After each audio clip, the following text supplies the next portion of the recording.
bitch. Sorry.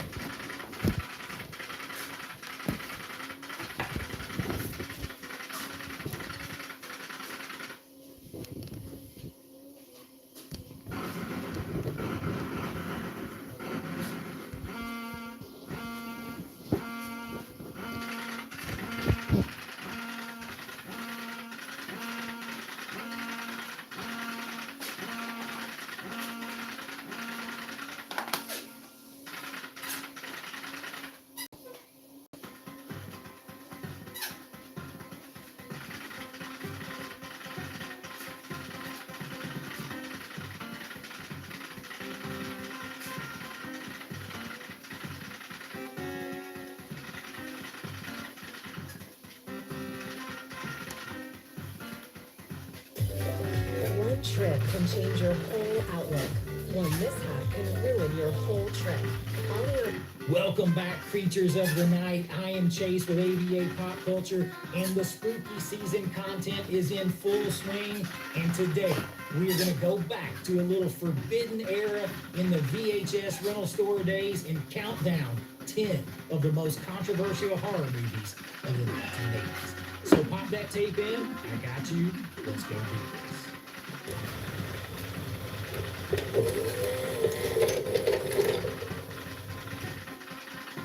All right, so 10 controversial horror movies of the 1980s. There were quite a few. These 10 are kind of set up there from onset issues to being pulled from theaters or outright banned or labeled nasty. These are the movies that pissed off your parents, infuriated the critics, and had the censors sharpening their scissors. These movies are controversial then, maybe not so much today, but they are a hell of a ride. So let's jump right into the list with number 10 and going back to 1989 with Society. Oh boy, on the surface, Society looks like a typical Beverly Hills drama with Billy, a high school student, and his wealthy family having their issues, but you've got Brian Usna in charge here, so it is definitely more than that.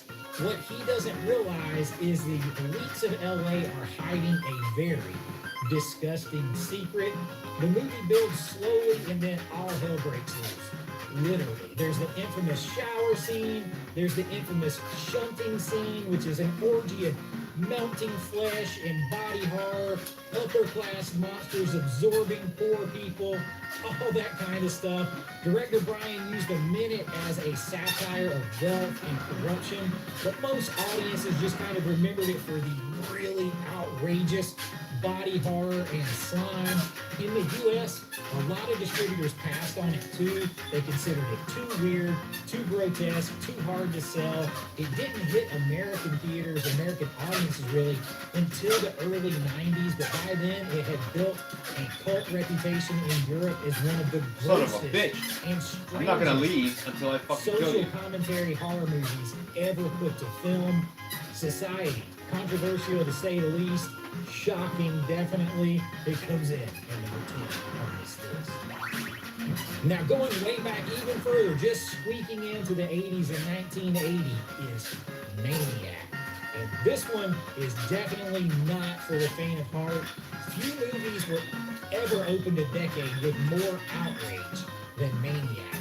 It was directed by William Lustig and starred Joe Spinell, who, if you remember him from Rocky, he's in Rocky, so like I always thought that when I saw the movie, and it's like, man, that is a whole different guy that is in Rocky. But it tells the story of Frank Zito, a lonely, sweaty, deeply unstable man who stalks women through the grimy streets of New York. There's really a grit and grime to this movie.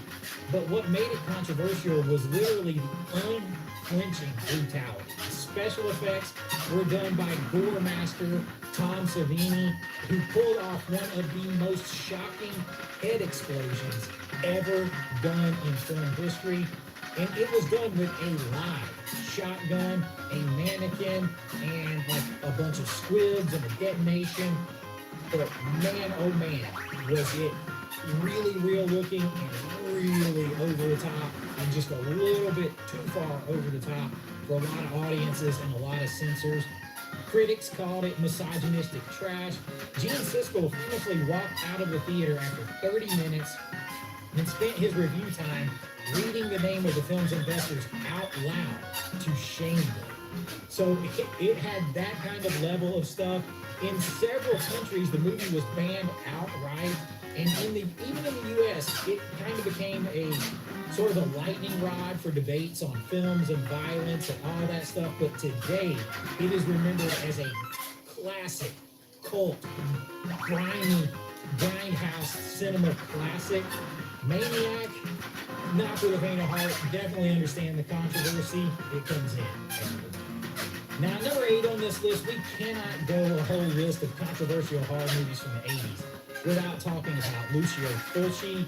And let's go to 1981, The Beyond.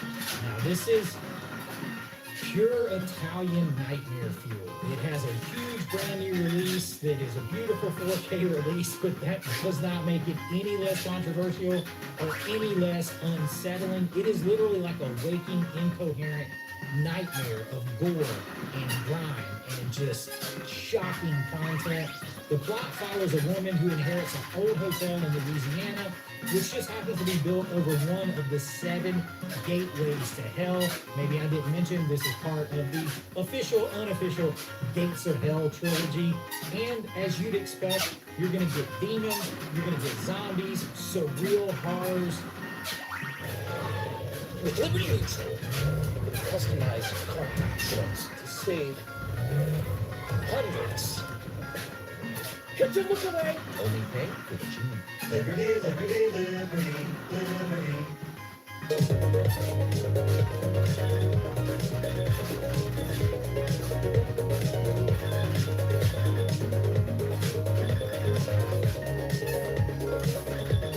No fucking ads. I fucking hate ads, bro.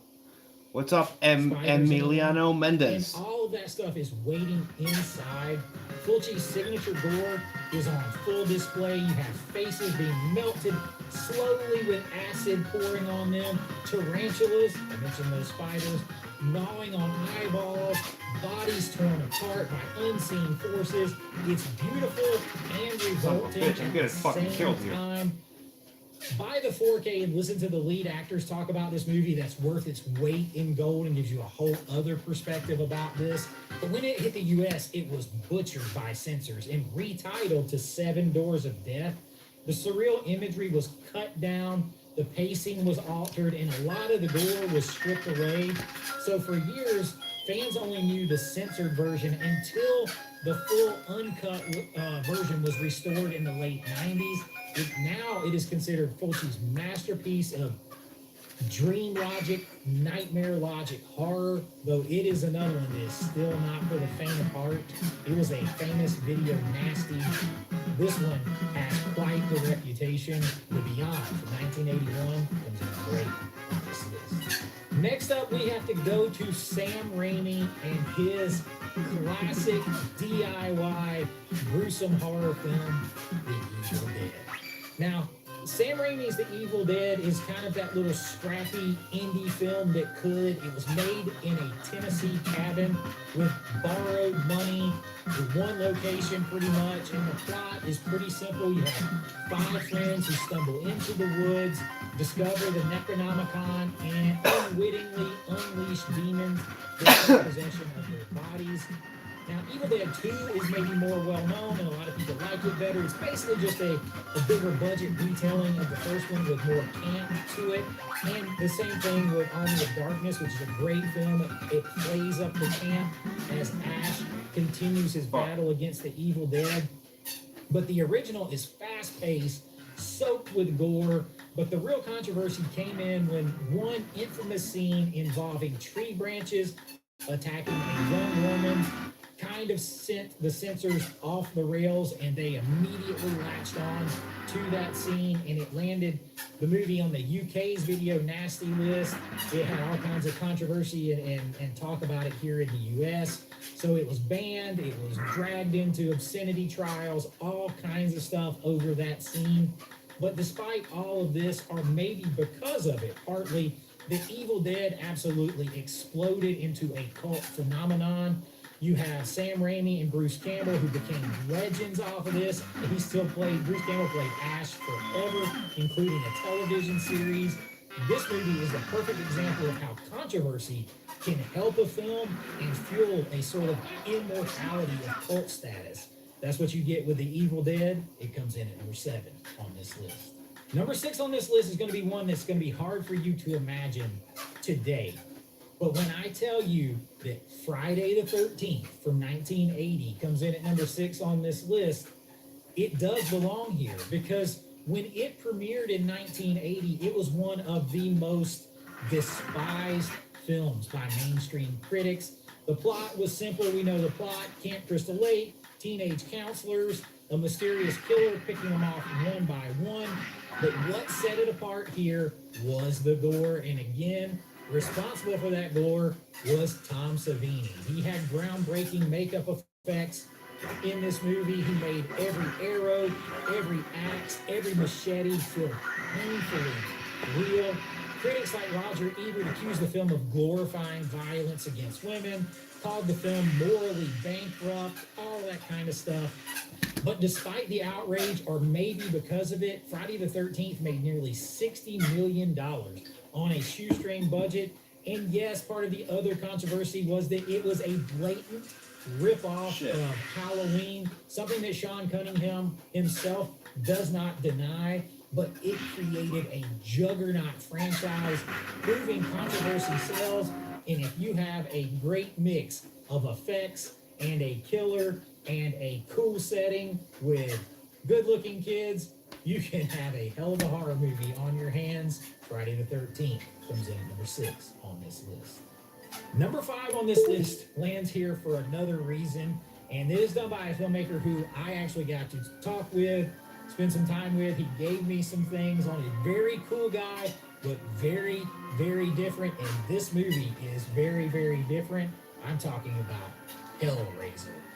Ooh, Clive Barker's Hellraiser is not an ordinary demon movie in any way, shape, or form. It introduced audiences to Pinhead and the Cenobites, angels to some, demons to others. The story follows Frank, a man who solves a puzzle box and unleashes a group of sadomasochistic beings from another dimension.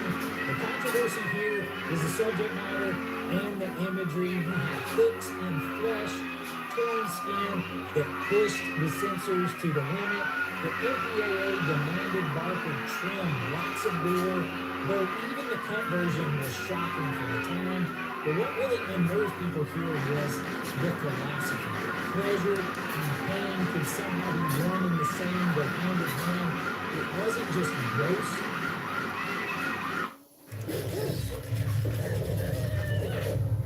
Creature impossible in the Novo region. The Silent Hill franchise has a long and dense timeline which spans hundreds of years of dark history across 8 mainline games and a handful of spin-offs. And to confuse matters even more, one of those 8 games actually spins off into a completely different timeline. It's a vibrant franchise with a deep well of engaging lore that paints a bleak picture of the history of Silent Hill. But how exactly does it all tie together? Well, it's a bit all over the place, with some games continuing on a central narrative thread, while others go off in a completely different direction and feature entirely different characters. And with a remake of Silent Hill 2, a new mainline entry in the form of Silent Hill F, the streaming game Silent Hill Ascension, and anthology series Silent Hill Townfall all on the horizon, this long-dormant franchise has burst back to life.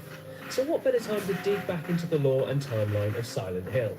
Hey, my name's Adam Mason, no relation to Harry, and this is the Silent Hill timeline fully explained.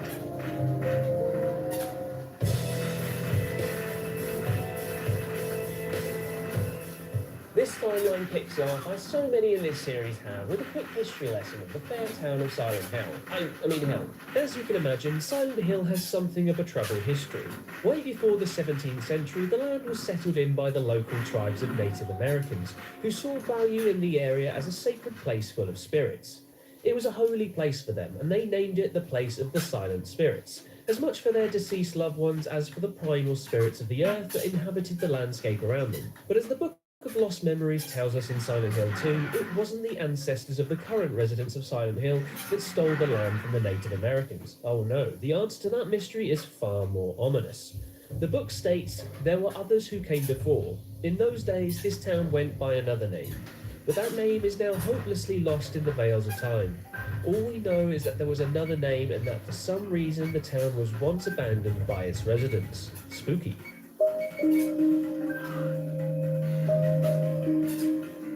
According to the Book of Lost Memories, the area was later colonised by a group of European settlers in the early 17th century, and it was this group that ousted the poor Native Americans from their sacred lands. But as the book also states, the town they created would eventually be abandoned, which in the history of Silent Hill is attributed to a pandemic that ravages the population of the township.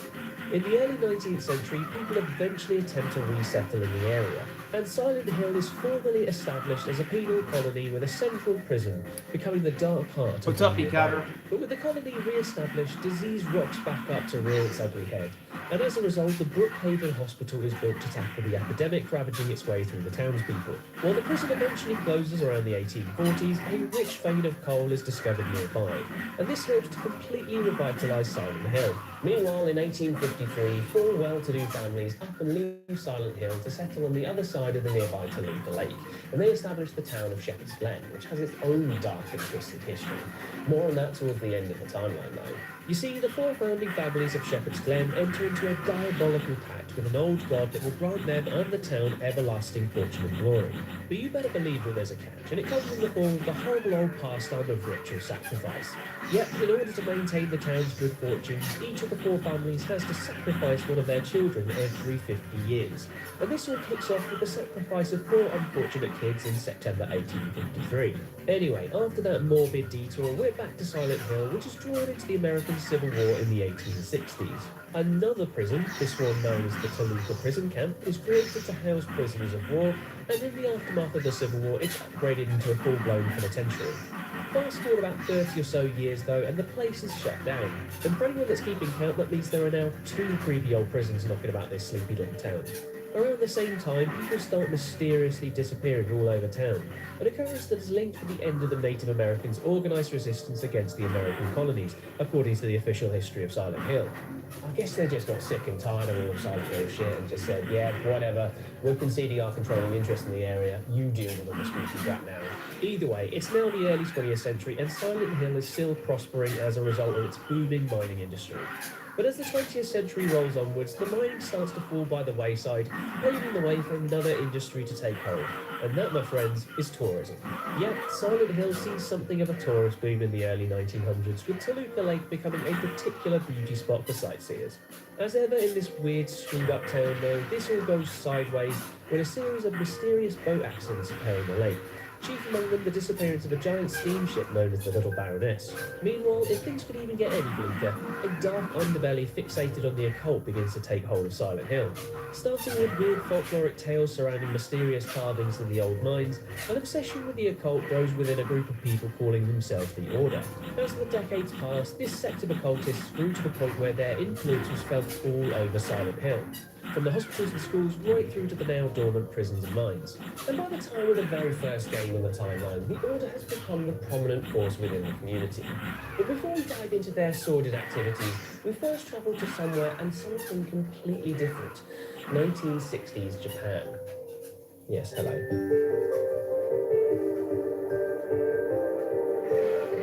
Silent Hill F, which isn't out at the time of the making of this video, looks to be something completely new for the Silent Hill franchise, and relocates the action to Japan.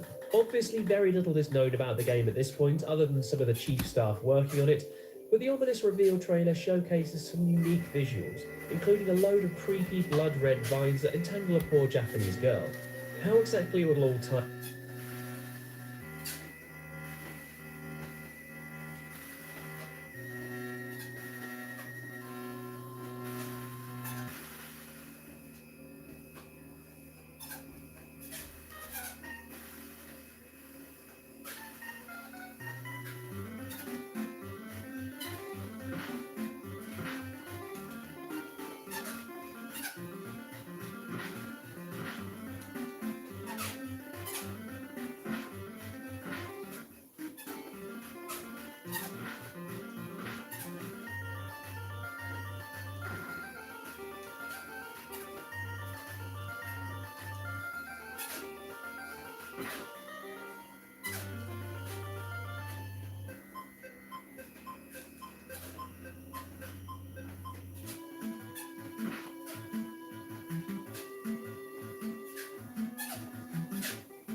Fuck me.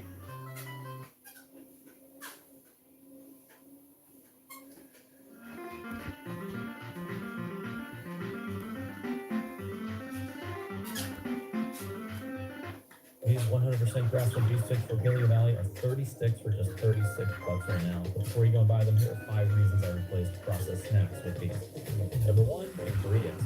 There's 100% grass-fed beef from American Family Farms and organic spices, which makes these sticks incredibly flavorful while keeping things clean. Number 2, they're naturally fermented, which creates a great flavor, but without the preservatives like encapsulated lactic or citric acid found in all the other meat sticks. Number 3, they're perfect for when you're trying to cut back on processed hard, heavy snacks, but still want some.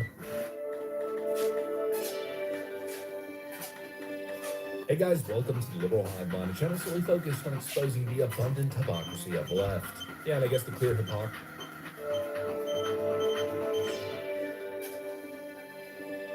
Hey guys, welcome to the Liberal Hive Mind, a channel solely focused on exposing the abundant hypocrisy of the left. Well, this is an interesting update. Steve Bennell II, otherwise known as Destiny, one of the loudest and nastiest voices radicalizing lost kids online, was just hit with a pretty severe reprimand after engaging in very despicable off-platform rhetoric, direct incitement to violence. And you know, the left really wants to gaslight us into somehow being outraged over this. If not, then we're hypocrites on the issue of cancel culture. That's got to be the biggest crock of crap currently being pushed around the internet right now. I simply refuse to accept the premise. In this case, this decision was good. If you've been calling for more conservatives to be murdered directly and clearly, if you're celebrating political murder and violence, then please don't pretend to be the victim when you face obvious consequences. But let me show you guys what's going on, all the details, and let's of course talk about it. We got some stuff to get into, so let's roll the tape.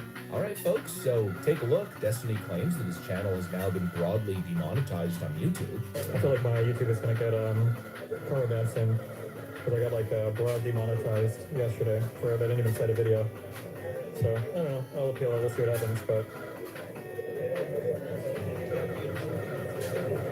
I mean, if Kimmel is getting canceled from ABC, I don't know. And of course, put context and caveat, for purposes of full transparency, Destiny of course is an online troll and provocateur. Just recently he lied and rage baited the internet into thinking that he was banned on Twitch for his comments about Charlie Kirk, but that Twitch ban post was actually from 2022 and he was simply recycling it to basically mislead his detractors. Now it's possible that some of this is theater, but based on what we're seeing from his actual viewers, it seems as though his channel memberships have been cancelled, as well as his live stream super chat is now fully disabled, so basically a loss of revenue functions. It does look real, unless Destiny himself actually shut off the monetization functions, which would be next level. I think it's credible. So I'm operating under the assumption, the premise that it is in fact real and Destiny has been demonetized. And I gotta tell you, I never thought I'd sit here and celebrate somebody's demonetization, but in this case, oh, I am celebrating. And again, I'll repeat, I will not be gaslit into believing that this is the same thing as left-wing cancel culture. Don't even try it. This is not the same thing as somebody getting banned for questioning a medical procedure or simply having a differing opinion or position on abortion or trans issues. No, Destiny's demonetization, I think, is quite self-evident. And I mean that quite literally. I don't even think I have to argue it. All I need to do is play some of the clips of him speaking, and it becomes very obvious why platforms view him as a liability, and they're now turning on him. Dude, the firefighter guy, Trump, the people that support him, I just want you to know, okay? If one of you were in the crowd, if you're a conservative fan of mine, and you end up, getting blown away or whatever, I'm making fun of you the next day on Twitter. And conservatives have been disgusting for years, which is why I don't give a fuck about anybody that winds up at any of these rallies and gets shot or whatever. You need conservatives to be afraid of getting killed when they go to events so that they look to their leadership to turn down the temperature. You have no, it's actually kind of scary, how close I was to getting people together to go down to his house and experiment. Or it would have just been him and fire. I mean, just last week, Destiny essentially called for more conservatives to be murdered. Let that sink in. And he wasn't joking. He wasn't being ironic. He basically stated outright that he believes more people on our side should die. That's incitement to violence. That crosses every line in the book. He's not just disagreeing with me or you. No, he's explicitly saying that I should be shot, that more people in my line of work should be assassinated for our viewpoints. We also know that he celebrated Cory Compatore's murder at a Trump rally. He called it justified. In other words, if I were shot tomorrow at a Trump rally, Destiny would believe that is justified. He would encourage that. Son of a- That's who this guy is. And that's the kind of rhetoric that he's releasing online. And so let me ask you, how is that the same as left-wing cancel culture? Well, obviously it isn't. And I want to be as consistent as possible. I am still against cancel culture. I'm not cheering when people get punished for benign opinions. If a left-winger was deplatformed for something mild, I'd be the first person to step up and condemn it. But that is not what this is. This is a punishment for incitement, for violent rhetoric, for justifying political murder. That is entirely different. And let me issue a challenge to anybody watching. Please, name me one case where a left-winger was deplatformed for a normal, benign opinion. Go ahead. I will wait. If it exists, please show it to me, and I will again be the first person to side with that individual, regardless of whether they're on the left or the right. But the reality is, Sick of trying to figure out how to hit protein goals? Free high protein breakfast for a year? Yeah, that's real. Every meal's loaded, ready in minutes, and tastes unreal. I don't have to track macros or plan meals. Factor does it all for me. And the breakfast, so good. These pancakes are delicious, and they're packed with protein. More protein, better food, less work. Sign up now and get 50% off your first box, plus free high protein breakfast for a year.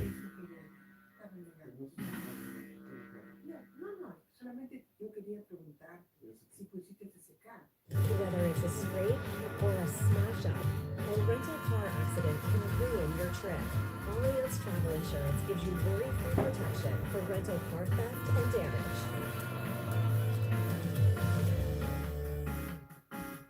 examples of that almost don't exist, because we know historically the hammer has only come down almost exclusively on conservatives. And so no, Destiny is not a victim here. Rather, I believe he's the architect of his own destruction. This is the inevitable result of years of spewing poison and pretending that, oh, it's just jokes. It's just hyperbolic commentary. It obviously isn't. And clearly this isn't even a free speech issue. Demonetization is not the same thing as deplatforming. I'm not saying that Destiny should lose his right to speak. No, my view there is quite clear. Unless a court convicts him of direct criminal incitement, and I don't want him thrown in jail. I don't want him permanently gagged off the internet. I don't want him sent to a gulag or a re-education camp, like many of the left seem to want. No, he can keep talking if the platforms let him. But companies now taking away the ability to profit off of inciting terrorism in the country, that's not cancel culture. That's companies for the first time actually doing the right thing. You know, that's where the line should have been drawn.